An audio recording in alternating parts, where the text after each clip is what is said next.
que son voluntarios que se dan en una red global, gente que está pensando un mismo tema y en el mundo del ciberespacio se conecta para la producción del conocimiento.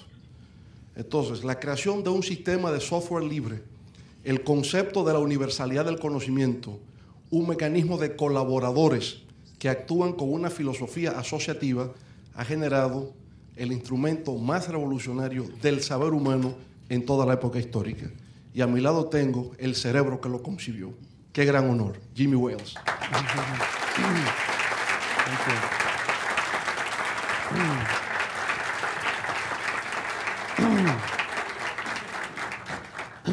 Okay, very good. Thank you very much.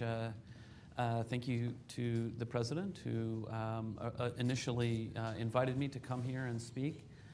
Thank you for FUNGLODE for hosting me here today. It's a little bit intimidating to go to begin a speech after the president has spoken and after the Second Life demonstration.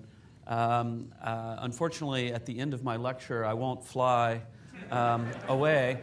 Well, anyway, we can have some fun with that. So what I'm going to discuss today, I'm going to talk about Wikipedia. I'm going to talk about Wkia, which is my new project. But I'm also just going to talk about free culture more generally and how I see our role in it. And hopefully you'll leave with a little bit of an overview of my work and some of the things that are going on the internet, and a better idea of maybe where things are going in the future. So in 1962, Charles Van Doren, who was later a senior editor at Britannica, said, "The ideal encyclopedia should be radical. It should stop being safe." But if you know anything about the history of Britannica since 1962, it's been anything but radical. It's still a very safe, old-fashioned encyclopedia project, one which, by the way, I very much admire. Wikipedia, on the other hand, began with a very radical idea, and that's for all of us to imagine a world in which every single person on the planet is given free access to the sum of all human knowledge. That's what we're doing. So, what is Wikipedia? First of all, how many people here have used Wikipedia online? I assume almost everybody. Yeah, that's good. You came to the right lecture. But how many people here have actually made an edit to Wikipedia and actually changed something? So that's actually really good. I get sometimes a little bit higher than that if I'm speaking on a college campus, but that's actually quite a good amount of participation. So for a lot of people who've just used Wikipedia by coming to read something, maybe you do a search in a search engine and then you find an entry in Wikipedia and you read it and you click on some links. People don't always have the full idea of what Wikipedia is all about. So there's a couple of things that are really important. So Wikipedia is a freely licensed encyclopedia written by thousands of volunteers in many languages, and every aspect of that is really important. When I talk about the free access to the sum of all human knowledge, I mean something very special by that. I mean free in the sense of GNU, in the sense of open source software, free software. This is a set of ideas outlined by Richard Stallman many years ago. And the basic idea, when we say that something is free, in the sense of Wikipedia or in the sense of free software, we mean, there's an old saying that we have, an old joke in the free software movement. We say, we mean free as in speech, not free as in beer.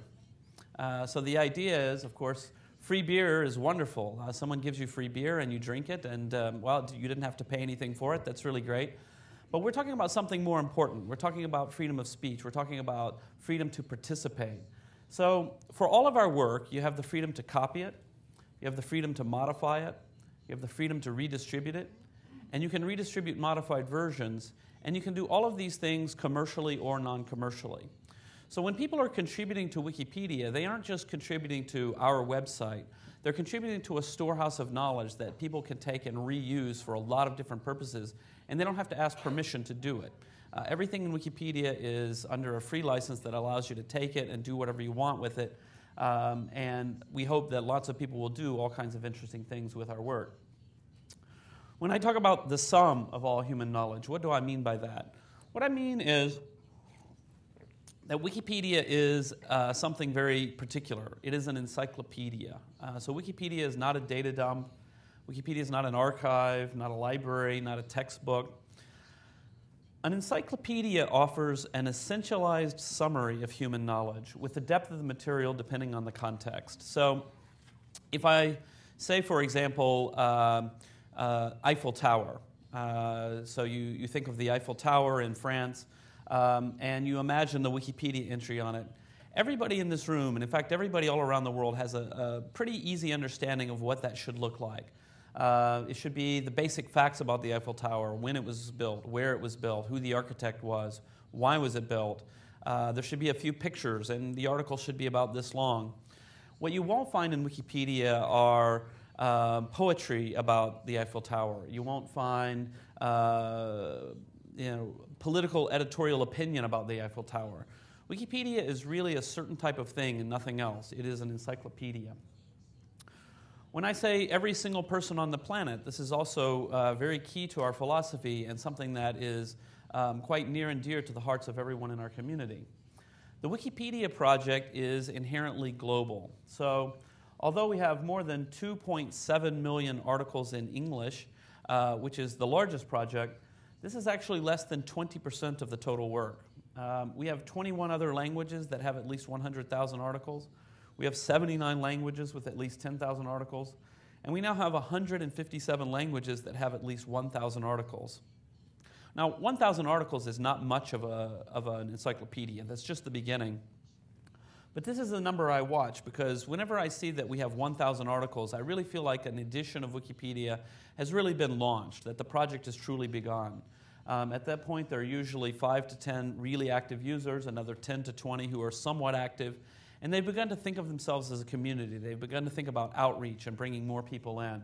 When the projects are smaller than that, and we have a lot more, we have over 250 total, sometimes it's just 1 or 2 people, and maybe they drift away, and maybe they come back. But at 1,000 articles, I feel like we've really got something. But still, even with all of those languages, how is Wikipedia distributed around the globe? Well, as I mentioned, we have 2.7 million articles in English. We have several other languages: German, French, Polish, Italian, Japanese, and Dutch, with over 500,000 articles. We have Portuguese, Russian, Spanish, and Swedish, all with over 250,000 articles. So these are really the major languages of Wikipedia. As you can see, the major languages of Wikipedia are mostly the languages of Europe, including English and Spanish, but also Japanese is also a very successful language.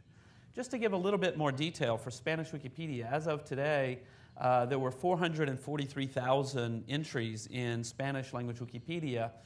This is a language with around 400 million native speakers. So this is pretty good. It's a little lower per capita than some of the other languages, but it's still quite a strong project. We can compare this, for example, to Hindi. Hindi is the largest language of India, with 280 million speakers, and yet in Hindi Wikipedia there are only 25,000 articles. So although we're very strong in the European languages, we're really weak in some of the other languages around the world, and we're spending a lot of effort and time thinking about how can we encourage the growth of Wikipedia in places like that to help those people join this global community. Altogether now, Wikipedia is the largest encyclopedia in history. We have over 2 billion words in Wikipedia. In all of the languages, we have over 11 million articles. And in total, we have more than 250 different languages, although, as I said, about 100 of those languages are so small that I don't really count them as fully launched yet. So how popular is Wikipedia? Well, as we saw earlier, it seems to be very popular here in this room in the Dominican Republic. But according to Alexa, Wikipedia is now the 5th most popular website in Germany, 9th most popular in the US, 10th most popular in India, 10th most popular in Japan. And this one is one that I think is very interesting. Wikipedia is now the 11th most popular website in Iran. I mention this one because people don't usually think of Iran as the kind of a place that would embrace the kind of Enlightenment values that Wikipedia represents. But it turns out that ordinary people in Iran are very, very passionate about Wikipedia. I know several of the people in Iran who are working in Wikipedia